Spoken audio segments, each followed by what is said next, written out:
കൊടുങ്ങല്ലൂർ ശ്രീ കുരുമ്പ ഭഗവതി ക്ഷേത്രത്തിൽ ഉത്രാട ദിനത്തിൽ പുത്തരി ആഘോഷങ്ങൾക്ക് തുടക്കമായി. കാഴ്ചക്കുല സമർപ്പണവും പുത്തരി നിവേദ്യവും വിഭവസമൃദ്ധമായ ഉത്രാട സദ്യയും ഭക്തിസാന്ദ്രമായ അന്തരീക്ഷത്തിൽ നടന്നു. കൊടുങ്ങല്ലൂർ ശ്രീ കുരുമ്പ ഭഗവതി ക്ഷേത്രത്തിൽ പന്തീരടി പൂജയ്ക്ക് ശേഷം അരിയളക്കൽ ചടങ്ങ് നടന്നു.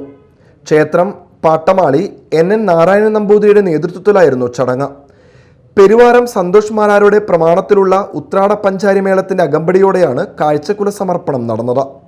പുത്തരി നിവേദ്യത്തിനായി 4 വച്ച കറികളും ഉപ്പുമാങ്ങയും ചതുശ്ശര പായസവും പ്രത്യേകം തയ്യാറാക്കി. വെള്ളിയിരുളിൽ ഒരുക്കിയ നിവേദ്യം ശംഖനാദത്തിൻ്റെയും കുത്തുവിളക്കിൻ്റെയും അകമ്പടിയോടെ ശ്രീകോവിലേക്ക് എഴുന്നള്ളിച്ചു. മേൽശാന്തി പച്ചാപ്പള്ളി രമേശൻ നമ്പൂതിരി പ്രത്യേക പൂജകൾ നടത്തി ഭഗവതിക്ക് നിവേദിച്ചു.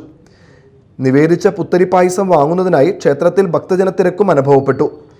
രാവിലെ 11 മണിയോടെയാണ് വിഭവസമൃദ്ധമായ ഉത്രാട സദ്യ ആരംഭിച്ചത്.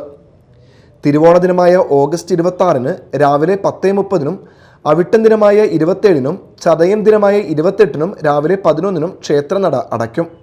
ഈ ദിവസങ്ങളിൽ വൈകിട്ട് 4 മുതൽ ഭക്തർക്ക് ദർശന സൗകര്യം ഉണ്ടായിരിക്കുമെന്ന് ദേവസ്വം അറിയിച്ചു.